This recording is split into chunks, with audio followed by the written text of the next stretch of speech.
Victor menjepit pria ini lalu menusukkan jarum suntik dengan keras ke punggungnya. Lalu keluarkan penuh cairan busuk dari mulutnya.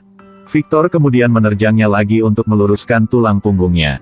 Akhirnya gunakan seikat pinggang di pinggang, dia akhirnya sudah menegakkan punggungnya dan bisa berdiri. Victor membawanya ke kamar mandi untuk hilangkan lumpur dan bercukur. Pada akhirnya, seorang pria tampan muncul di cermin. Hanya beberapa hari yang lalu, pria ini juga bungkuk. Namanya Igor, seorang badut dari rombongan. Wajahnya diolesi bedak warna-warni, di punggung ada tumor besar. Karena itu, dia menjadi objek ejekan semua orang. Meskipun statusnya rendah, Igor sangat tertarik pada kedokteran. Dia berharap pada sesuatu hari bisa menyembuhkan bungkuknya. Selain itu, dia juga diam-diam mencintai Lorelei, seorang aktor dalam rombongan sirkus. Lorelei sebagai bintang di langit yang menerangi kehidupan yang gelap Igor. Pada hari itu, Igor sedang asyik nonton latihannya di udara, tiba-tiba talinya putus. Lorelei terus jatuh dengan keras. Igor bergegas untuk memeriksa. Dengan bersama itu, ada seorang dokter bernama Victor juga datang di sisi Lorelei. Hanya dengan pandangan sekilas, dia tahu bahwa tulang punggung Lorelei tidak sejajar dengan napasnya. Tapi sulitnya, tidak ada peralatan darurat di sini. Takutnya Lorelei akan menjadi lebih buruk. Setelah dengarnya, Igor sudah pinjam jam pendulum milik Victor dan gunakannya untuk memposisikan ulang tulang lehernya. Sedetik kemudian Lorelei bangun. Victor merasa sangat terkejut, dia sungguh-sungguh beritahu Igor. Kamu adalah seorang jenius medis. Tapi sayang sekali jika kamu hanya sebagai badut di sini. Meskipun itu hanya pujian, ada banyak makna tersembunyi. Pemilik sirkus mendengarnya udah mengira Igor berniat melarikan diri, jadi dia memerintahkan untuk memukulinya. Buku medis Igor yang paling berharga juga dibakar. Dia kemudian mengunci Igor di dalam sangkar dan sekaligus mengancamnya. Kamu hanya seorang badut rendahan, jika berani berniat lain, hati-hati tangan sama kakimu dipatah. Pada malam itu Victor sudah datang. Dia tidak ingin menyia-nyiakan seorang jenius sehingga dia sudah buka pintu sangkar untuk menyelamatkan Igor. Kemudian dia bawa Igor pulang untuk menyembuhkan bungkuknya dan memandikannya dengan bersih. Dalam sekejap, Igor berubah dari badut jadi pria tampan. Tidak ada yang mengira bahwa pria tampan ini adalah badut sebelumnya. Victor sudah tunjukkan kepada Igor penemuannya. Adalah sepasang mata yang direndam dalam larutan. Setelah menghubungkan listrik, pasang mata dapat menutup sendiri ketika ada cahaya yang kuat. Tapi Igor hanya meliriknya sudah tahu masalahnya, saraf optiknya belum terputus semua. Jadi geraknya tidak cukup cepat. Victor sangat gembira dan memuji Igor. Dan ingin mengundang Igor untuk berpartisipasi dalam eksperimennya. Igor sangat gembira dan penuh harapan pada Victor. Orang ini tidak hanya selamatkannya tetapi juga memuji dan menyemangatinya. Igor segera setuju akan mengikuti Victor selama sisa hidupnya. Kemudian keduanya pergi ke pesta. Dan Igor sudah bertemu lagi Lorelei di sini. Dalam semalam badut kotor Jack udah berubah jadi pria tampan. Tapi Lorelei bisa mengenalinya hanya dengan pandangan sekilas. Igor sangat bersemangat tentang itu. Tapi Victor tidak inginkan itu. Mereka adalah pekerja besar tidak bisa membiarkan cinta menghalangi. Untuk merangsang semangat Igor untuk bertarung, Victor udah tunjukkan hasil eksperimen barunya. Seekor simpanse buatan dirangkai dari banyak bagian hewan yang mati. Setelah hubungkan listrik, simpanse sudah hidup kembali seperti keajaiban. Keduanya sangat bersemangat dan segera memutuskan mengadakan konferensi pers untuk mengumumkan penemuan ini.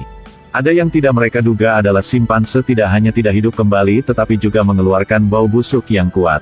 Semua orang sudah pergi hanya tersisanya Lorelei sama seorang duke bernama Roden yang nonton drama untuk bersenang-senang.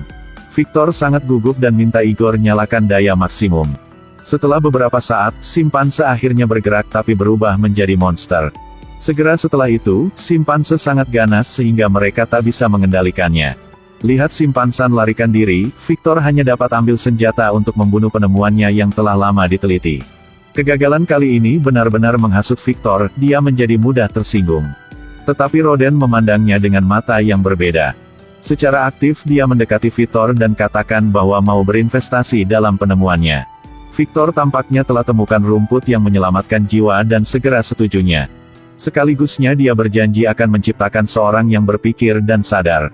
Igor sangat kagum, dia benar-benar tahu bahwa ini tak bermoral.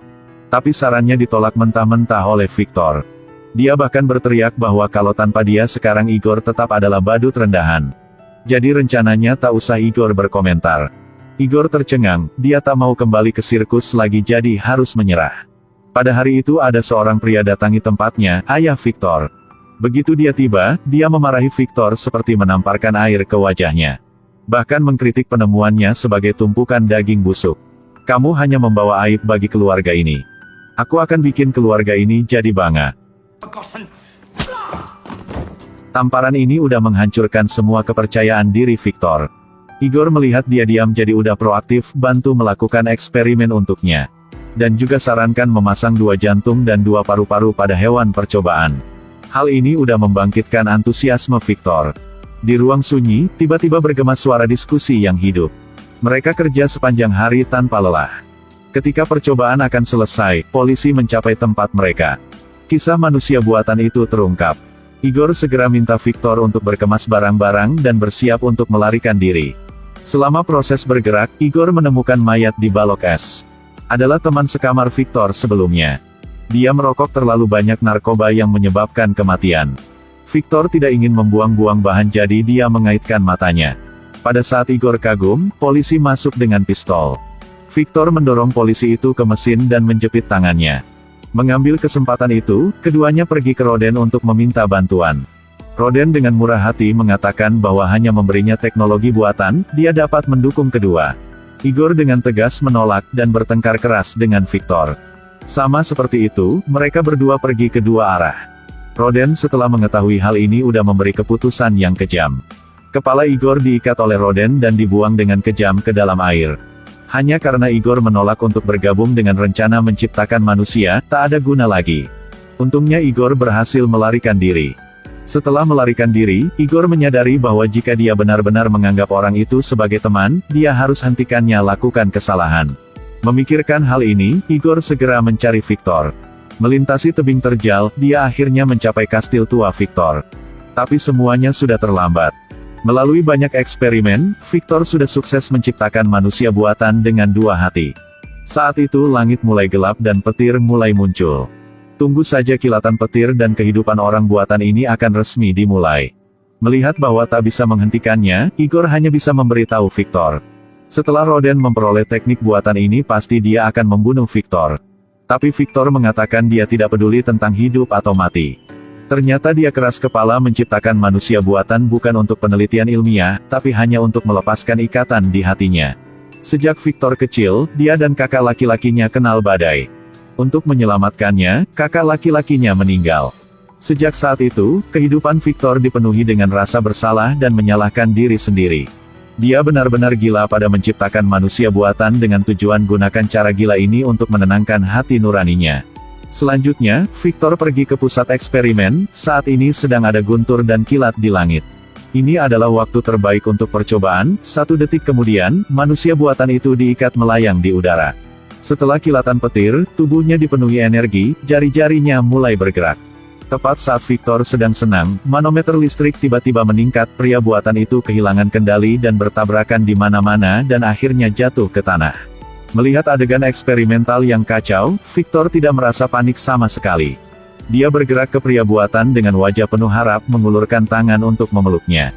Dengan penuh kasih sayang dan panggilnya kakak. Tanpa diduga, orang di depannya tidak bereaksi, matanya kosong.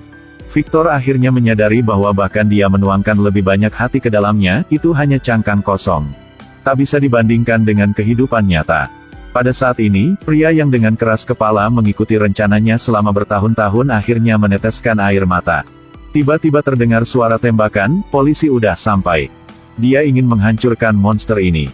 Monster itu marah, lempar Victor ke samping. Kemudian melemparkan polisi ke rik petir. Untuk mencegah tragedi itu terjadi lagi, Victor memutuskan bergabung dengan Igor untuk menghancurkan monster ini. Kedua orang tak peduli dengan luka terbelah menjadi 2 arah. 1 orang di depan untuk menarik perhatian, 1 orang di belakang menyerang secara mengejutkan. Setelah pertempuran sengit, monster itu akhirnya dikalahkan. Pada saat itu Victor tiba-tiba teringat bahwa dia telah memasangkan monster itu dengan 2 hati. Saat Victor hendak mengingatkan Igor, monster itu berdiri dan memukul Igor jatuh ke tanah. Kemudian dengan putus asa menerjang ke arah Victor. Melihat bahwa dia akan mati, Victor mengambil lembing dari tanah dan menusukkannya dengan keras ke jantung kiri monster itu. Tragedi ini akhirnya berakhir. Ketika Igor bangun, Victor sudah hilang. Dia meninggalkan Igor surat yang menyuruhnya menikmati hidupnya. Sedangkan dia berangkat untuk menikmati pemandangan di tempat yang lebih jauh. Kehidupan manusia harus dihormati. Jika kita tak peduli dengan bahaya dan menghadapi alam, maka konsekuensinya akan membuat kita tidak bisa tertahankan.